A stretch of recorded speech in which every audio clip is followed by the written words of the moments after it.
This is Rob Tebbutt for Boxing Social. Delighted to be joined here today, as always, by Bradley Skeete. We're at Peacock's Gym ahead of your return to the ring on December the 15th. How are you, Bradley? I'm all good, mate. I'm all good. Back, ready to go. Ready to go. Good to hear. So you're back in the ring. You've had your comeback fight, impressive performance over at Brentwood Centre, and you're back in the ring. How good does it feel? Yeah, good. Like the momentum's there now. Boxing October now, again in December.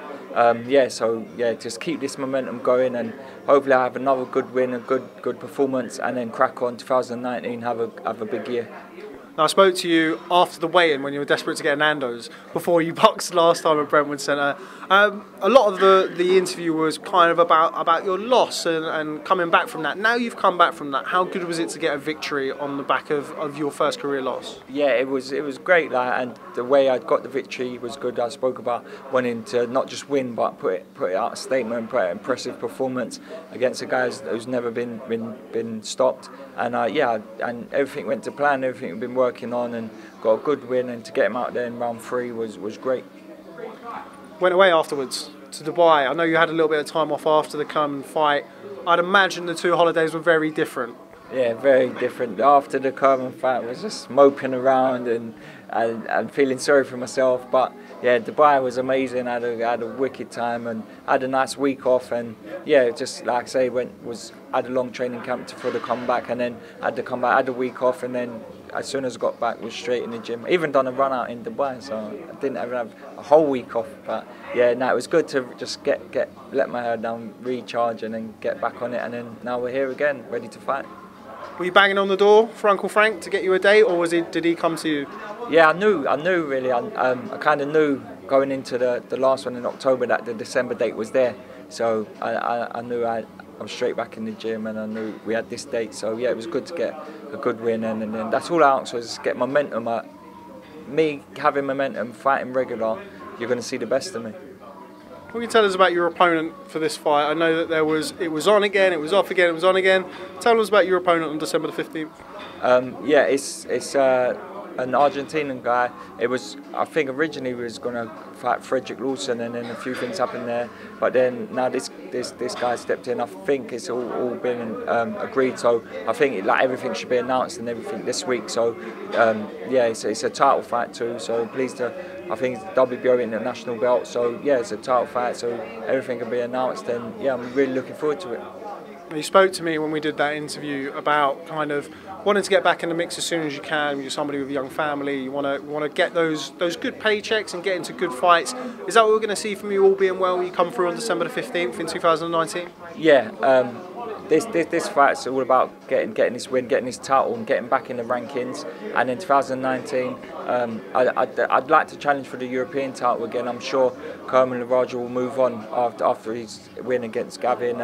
I think he's move on from European level and start mixing with the world contenders. And I think if that belt becomes vacant, then I'll be stepping up to fight for it. I'd like the European title then.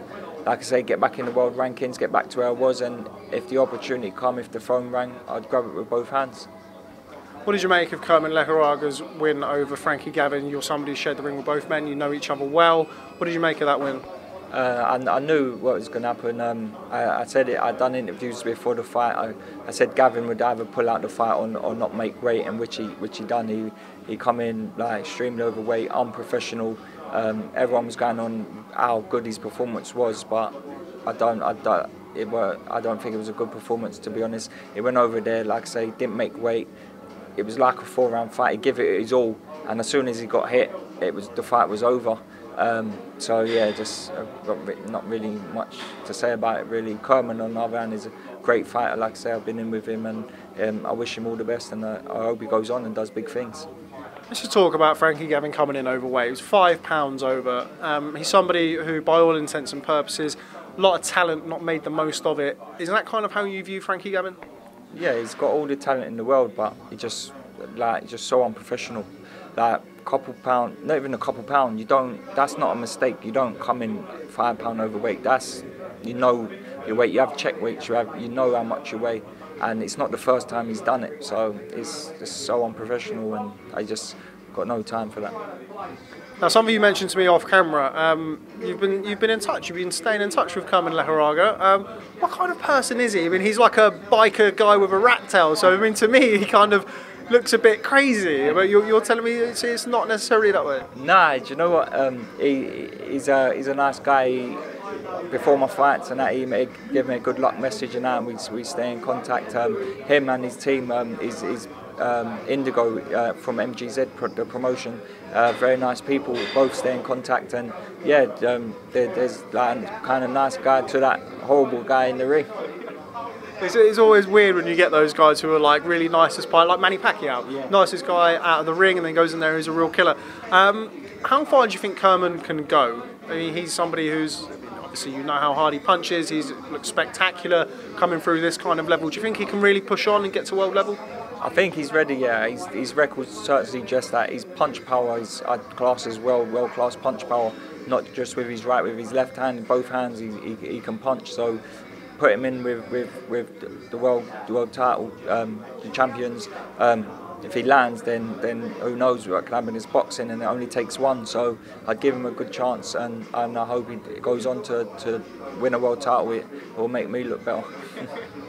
Yeah, I also said that. WBO welterweight champion Terence Crawford, in the last couple of days, there's been some heavy rumours about Crawford fighting Amir Khan.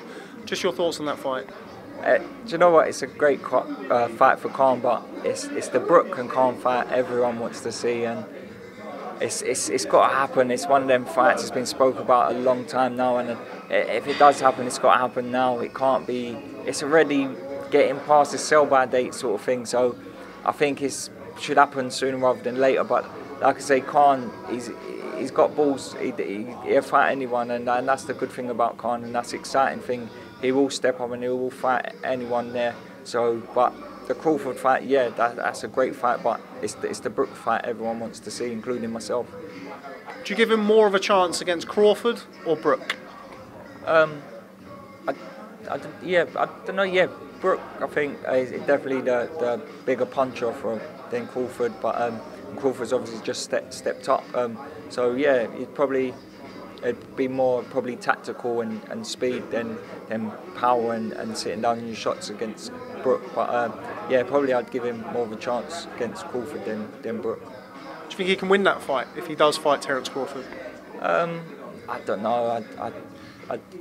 Not from what I've seen. Crawford, like he's unreal. He's up there with the best. He's one of the pound for pound greats. And I think with each fight at the weight, he's going to get better and better. So yeah, I think the fight for him is definitely the Brook fight. It's a high risk fight, but he's going to get paid well, and it's a massive fight, a bit of stadium fight too. So I think he should have that fight.